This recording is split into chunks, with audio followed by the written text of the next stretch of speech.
ദൈവത്തിന് അനുഗ്രഹം മേടിക്കും മക്കളെ.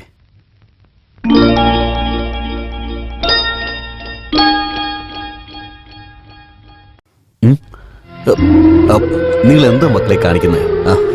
എഴുന്നേക്ക്.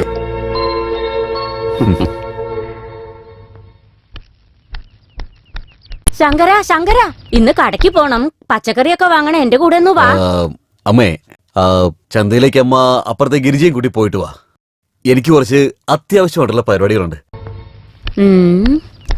ഇവൻ സാധാരണ എന്തെങ്കിലും വിശേഷം ഉണ്ടെങ്കിലാണല്ലോ ഈ വസ്ത്രം ധരിക്കാറ്. ഇന്നിപ്പോ എന്തിനായിരിക്കും ഇട്ടത്?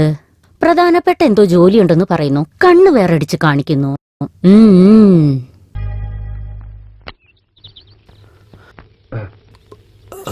എന്തുപറ്റി? ഒരുപാട് സമയമായി. എന്റെ അനിയന്മാരുടെ കാത്തിരിക്കായിരിക്കും. ഞാനൊന്ന് പൊയ്ക്കോട്ടെ. എപ്പോ നോക്കിയാലും നിങ്ങൾക്ക് അനിയന്മാര് മാത്രമാണ്. അപ്പൊ ഞാൻ നിങ്ങൾക്ക് ആരുമല്ലേ? പിന്നെ കാണാം.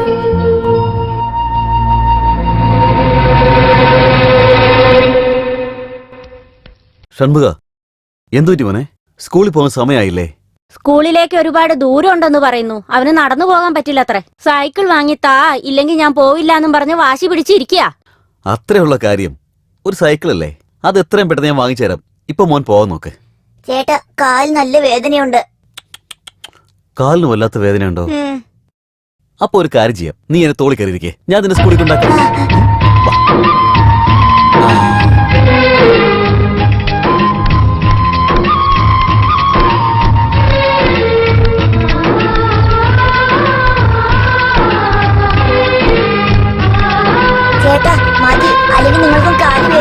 നീ സ്കൂളിലെത്തരട്ടെ, വല്ലാതെ വൈകിയാലേ അധ്യാപകൻ നിന്നെ തല്ലില്ലേ, അപ്പൊ നിനക്കും വേദനിക്കില്ലേ?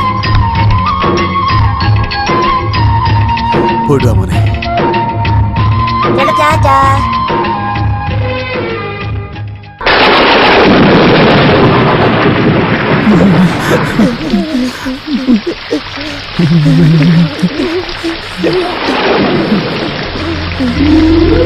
മഴക്കാല വരാൻ പോകുന്ന, ഓടൊക്കെ ഒന്ന് മാറ്റെന്ന് പറഞ്ഞിട്ട് നീ കേട്ടോ? അന്ന് കേക്കാഞ്ഞിട്ടല്ലേ. ഇപ്പൊ നോക്ക്, ഈ മഴയില് ഈ കുട്ടികളെ എങ്ങനെയാ സ്വസ്ഥമായിട്ട് കിടന്നുറങ്ങുക? പുറത്തു പോയിട്ട് എന്തെങ്കിലും വാങ്ങിയിട്ട് വരാന്ന് വെച്ചാ ഒരു കൊട പോലും ഇല്ല.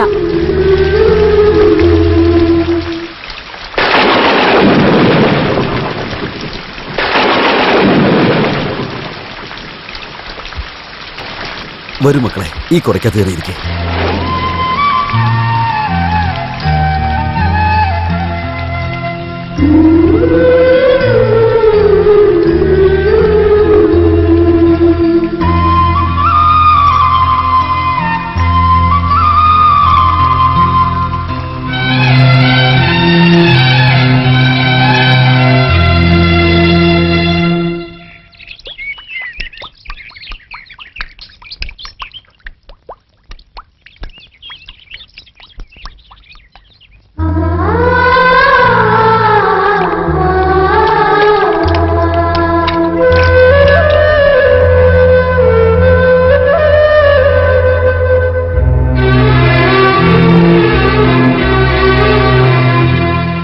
ഈ ഗ്രാമത്തിലുള്ള കുന്നത്തോ ഗ്രാമത്തിൽ ചേർന്ന ശ്രീ ശങ്കരനും ഇതേ ഗ്രാമത്തിലുള്ള ദേവരായന്റെ സഹോദരി സൗഭാഗ്യവതി വിനീതയ്ക്കും രണ്ട് കുടുംബങ്ങളും തീരുമാനിച്ചെടുത്തിരിക്കുന്ന കാര്യം കൊണ്ട് ഇപ്പോ നിശ്ചയാർത്ഥം നടത്താൻ പോവുകയാണ്.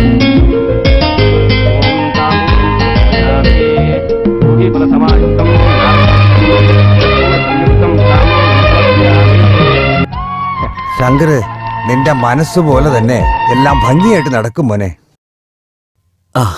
ഇത് 170 ഏക്കർ നിലവും പിന്നെ തോട്ടത്തിന്റെ പത്രവും ഇതിലുണ്ട്. പിടിച്ചോ. അയ്യോ, ഇതൊക്കെ എനിക്കെന്തിനാ? വേണ്ട വേണ്ട. ഇങ്ങനെ പറഞ്ഞാൽ എങ്ങനെയാ? ഇത് എങ്ങനെയായാലും എന്റെ അനിയത്തിക്ക് ചേരാനുള്ളതാ. മേടിച്ചോ, കുഴപ്പമില്ല, മേടിച്ചോ.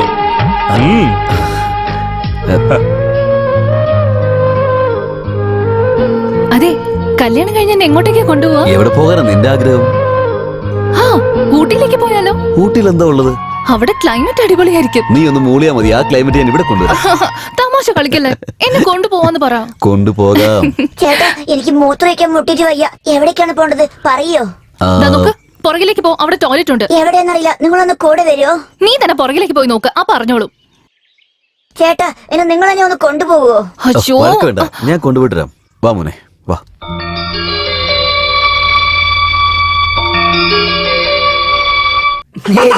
എന്റെ മേലടിക്കല്ലേ, എന്റെ മേലടിക്കല്ലേ. എന്റെ ദൈവമേ, എടാ നിങ്ങൾക്ക് കളിക്കാൻ വരെ സ്ഥലമൊന്നും കിട്ടിയില്ലേ? അവിടെ നേരക്ക് ചെല്ല്, പോകാനല്ലേ പറഞ്ഞേ? ശരിക്കും തെറ്റുപറ്റിപ്പോയതാ, ക്ഷമിക്കണം ഏട്ടത്തി. നിങ്ങളുടെ ഉദ്ദേശമൊക്കെ എനിക്ക് മനസ്സിലായതാ. ഇനി ഞാൻ എന്താ ചെയ്യാൻ പോകുന്നതെന്ന് മാത്രം കണ്ടോ. അയ്യോ എന്റെ ദൈവമേ, ഇത് മുഴുവനും തീർത്തോ? നിങ്ങളുടെ തലയ്ക്ക് വല്ല ഓളമുണ്ടോ? എന്തു പറ്റി? എന്തിനിങ്ങനെ ബഹളം വെക്കുന്നേ? നിങ്ങളിത് കണ്ടില്ലേ? എനിക്ക് വേണ്ടി എന്റെ ഏട്ടൻ വാങ്ങിച്ചെന്നതാ. ഇത് മുഴുവൻ ഞാൻ മാറി തീർത്തു, പിശാചുക്കള്. വരും മക്കളെ, നടക്ക്.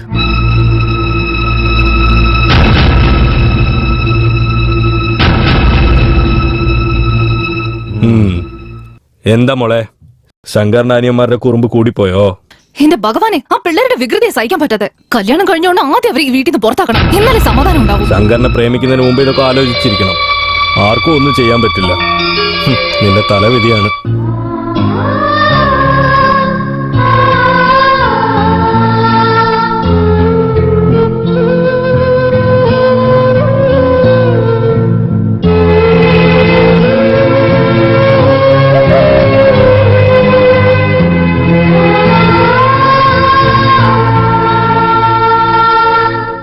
നീ എന്താ പറയുന്നത്? എനിക്കെന്തോ ഈ കല്യാണം നടക്കാൻ പാടില്ലെന്ന് തോന്നുന്നു. നിശ്ചയദാർത്ഥം കഴിഞ്ഞത് നാട് മൊത്തം അറിഞ്ഞു. ഇപ്പൊ കല്യാണം വേണ്ടെന്ന് പറഞ്ഞാൽ എങ്ങനെ? അത് മാത്രമല്ല, എന്റെ അനിയത്തിക്ക് എന്താ കുറവ്? എന്റെ ഭാര്യയായിട്ട് വരുന്ന പെണ്ണ് എന്റെ കുടുംബത്തെ കണ്ണിലെ കൃഷ്ണമണി പോലെ നോക്കുമെന്നാണ് ഞാൻ കരുതിയിരുന്നത്. പക്ഷേ കല്യാണത്തിന് മുമ്പ് തന്നെ ഇവള് എന്റെ അനിയന്മാരെ പുറത്താക്കാനാണ് ശ്രമിക്കുന്നത്. നിങ്ങൾ എന്നെ പറ, അതൊരു ശരിയായ കാര്യമാണോ? അതിലെന്താ തെറ്റ്? കല്യാണം ആവുന്ന പെണ്ണ് ഹസ്ബൻഡിന്റെ കൂടെ ഹാപ്പി ആയിട്ടിരിക്കണമെന്ന് ആഗ്രഹിക്കും. അതാ അവളും ചെയ്തത്. നിന്റെ അനിയന്മാരെ പുറത്താക്കൂന്നല്ലേ പറഞ്ഞേ, നടുറോട്ടി നിർത്തുന്നൊന്നും പറഞ്ഞില്ലല്ലോ. അതും അവൾ ചെയ്യില്ലെന്ന് എന്താ ഉറപ്പ്? ഞാൻ നിനക്ക് വേണ്ടി എന്തൊക്കെ ചെയ്തിട്ടുണ്ട്. വീടും സ്ഥലവും എല്ലാം ഞാൻ തന്നിട്ടുണ്ട്. ഇനിയും എന്തു വേണോ ചോദിക്ക്, ഞാൻ തരാം. നിങ്ങൾ തരുന്ന സ്വത്തൊക്കെ ആർക്കാ വേണ്ടത്? ഈ ലോകത്തില് എന്റെ അനിയന്മാരാണ് എനിക്ക് ഏറ്റവും വലുത്. അവരാണ് എന്റെ സ്വത്ത്. എന്നെയും എന്റെ അനിയന്മാരും തമ്മിൽ വേർപിരിക്കുന്ന ഒരു ബന്ധവും എനിക്ക് ആവശ്യമില്ല. നിങ്ങൾ അനിയത്തിയെ വേറെ ആർക്കെങ്കിലും കെട്ടിച്ചു കൊടുത്തോളൂ. നിക്ക്, എന്റെ അനിയത്തിക്ക് നിന്നെ ഇഷ്ടമായെന്ന് ഒരേ കാരണം കൊണ്ടാ നീ പാവപ്പെട്ടവനെന്ന് അറിഞ്ഞും ഈ വീട്ടിലൊരു പണിയും തന്ന് ഇവിടെ ഇരിക്കാൻ സ്ഥലവും തന്ന്. ഇത് കഴിഞ്ഞ് നിന്റെ ഗതി എന്താവും? എന്റെ ഗതി എന്താവുന്നോ? അധ്വാനിക്കാൻ എനിക്ക് നല്ല ശക്തിയുണ്ട്. ഈ മനോഹരമായ ലോകത്തിൽ കോടാനുകോടി ജോലികൾ എനിക്ക് വേണ്ടി കാത്തിരിക്കുന്നുണ്ട്. പിന്നെ വേറെ എനിക്ക് എന്താണ് വേണ്ടത്?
എന്റെ കൂടെ നീ ഇരിക്കുമ്പോ മറ്റുള്ളവർക്ക് ശമ്പളം കൊടുത്തോണ്ടിരുന്നു.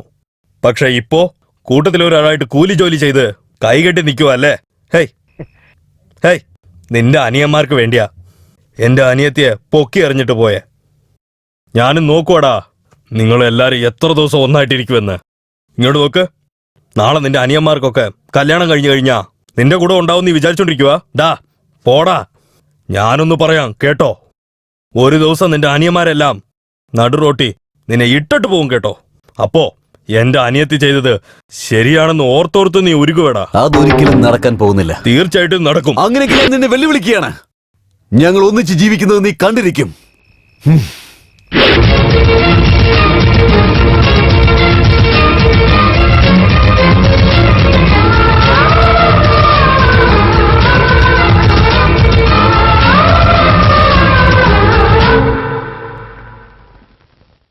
എനിക്ക് എന്റെ അനുജന്മാർക്കും കുറച്ച് ഡ്രസ്സ് അയക്കാനുണ്ട്. തുണി കുറവാ, അതുകൊണ്ട് നിങ്ങൾക്കും ചേർത്ത് തയ്ക്കണമെങ്കിൽ ഒരുപാട് ബുദ്ധിമുട്ടാകും.